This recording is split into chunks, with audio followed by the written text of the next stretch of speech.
Walk into almost any American mall right now, and you'll see it. Empty storefronts, papered over windows, a food court with 3 restaurants where there used to be 15. Every headline says the same thing. The mall is dead.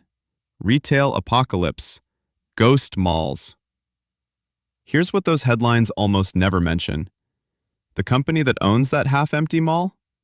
They might be making more money than they ever have in their entire history. Same empty parking lot, same boarded-up Sears. Record profits.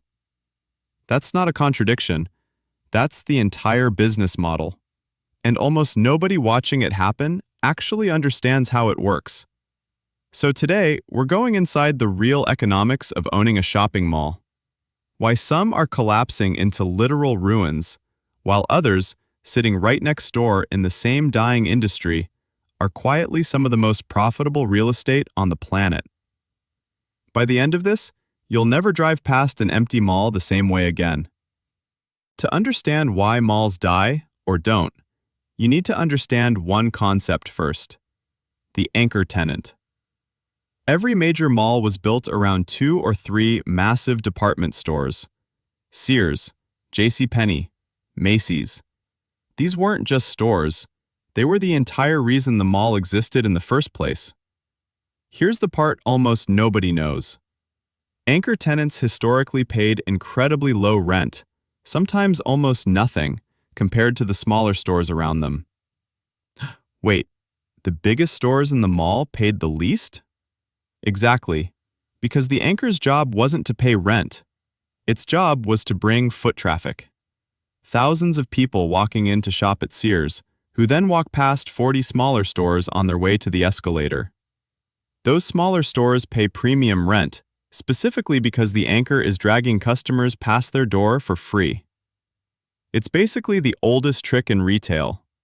Use one massive, cheap magnet to make everything around it valuable.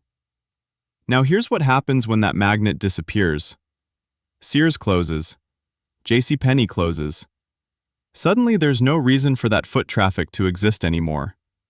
The smaller stores, the ones paying the premium rent that actually generated profit, start losing customers. Sales drop. Leases don't get renewed.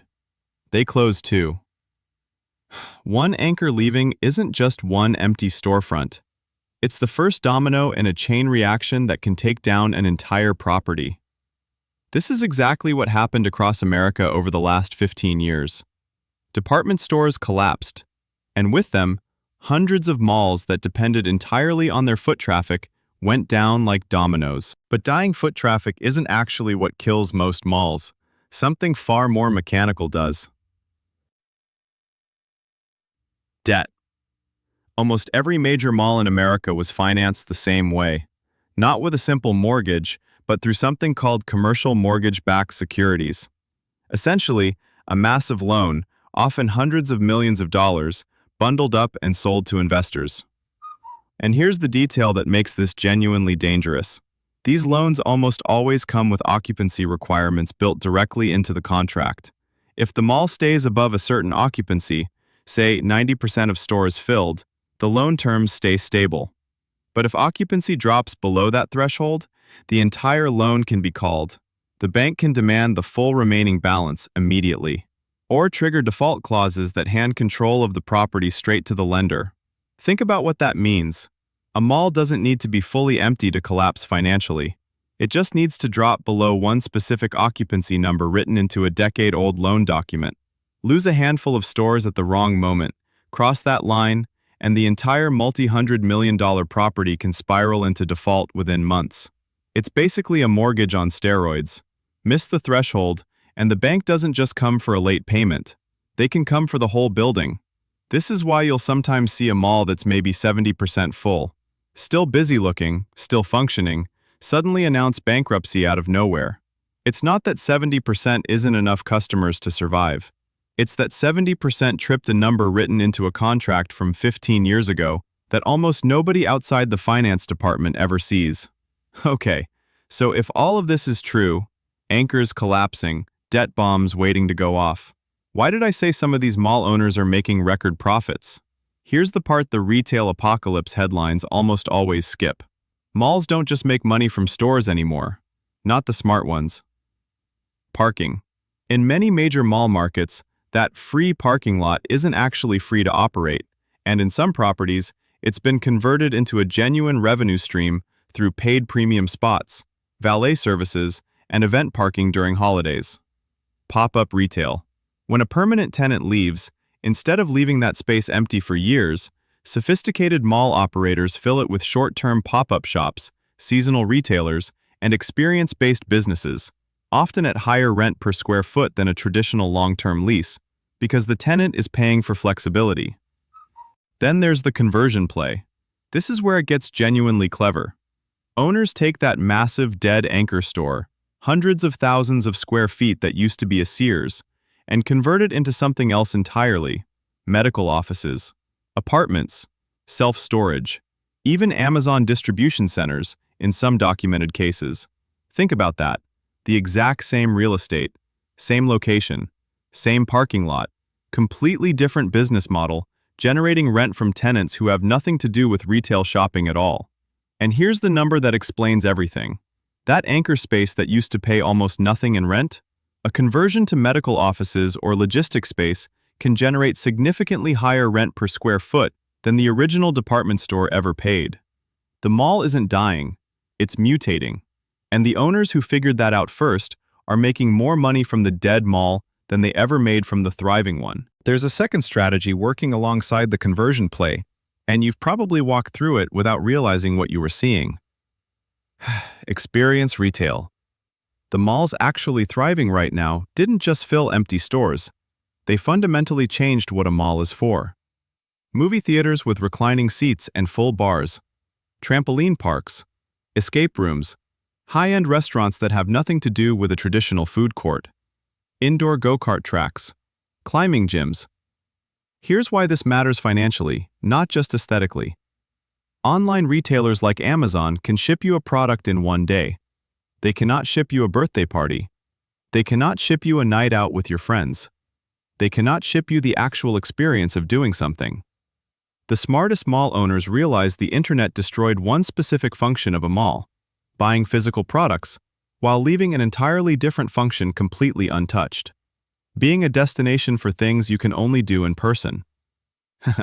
So they stopped competing with Amazon on the thing Amazon always wins, and started competing on the thing Amazon can never do. Entertainment tenants also tend to sign longer leases and drive consistent, repeat foot traffic. People don't go bowling once. They come back every month. That's a completely different customer relationship than someone browsing a clothing store. So here's the real picture underneath all the ghost mall headlines. There isn't one mall industry right now. There are two, moving in completely opposite directions, and they get lumped together in the same news coverage as if they're the same story. Path 1. Malls that never adapted. Still dependent entirely on traditional retail tenants, still structured around a debt model built for a shopping pattern that no longer exists. These are the ones actually going bankrupt. The ones becoming genuine ghost malls, sometimes literally demolished or abandoned entirely. Path 2. Malls that pivoted hard into mixed-use conversion, entertainment anchors, medical and logistics tenants, premium experience retail. These properties are frequently posting record occupancy and record revenue, sometimes in the exact same city, sometimes even visible from the ruins of a dying mall down the road. Same industry, same headlines lumping them together. Completely different financial reality, depending entirely on whether the ownership group adapted or didn't. Here's the uncomfortable truth sitting underneath this entire story. The malls that failed weren't usually failed by bad luck. They were failed by ownership groups that saw the anchor tenants leaving, saw the debt threshold approaching, and did nothing. Either because they didn't have the capital to convert the space, didn't have the vision to try, or were simply waiting to sell before the collapse became their problem. Meanwhile, the ownership groups that survived weren't necessarily smarter. They were often just willing to spend enormous amounts of capital, years in advance, converting dead space before it became a crisis instead of after. That's the actual lesson hiding inside the death of the American mall. It was never really about whether people stopped wanting to shop in person. It was about which owners saw the shift coming early enough to act on it, and which ones didn't. So the next time you drive past a half-empty mall with boarded-up storefronts and think, "This thing is dying," you might be right. Or you might be looking at a property that's quietly generating more revenue right now than it ever did when every store was full, just from tenants that have nothing to do with retail at all. The mall isn't necessarily dying. In a lot of cases, it's just becoming something completely different than what you think you're looking at. If this changed how you see that empty mall near you, hit subscribe. We break down the real economics hiding behind the industries everyone assumes they already understand every single week. What should we look at next? Drop it in the comments. We've had some great requests already, and we're working through them. See you in the next one.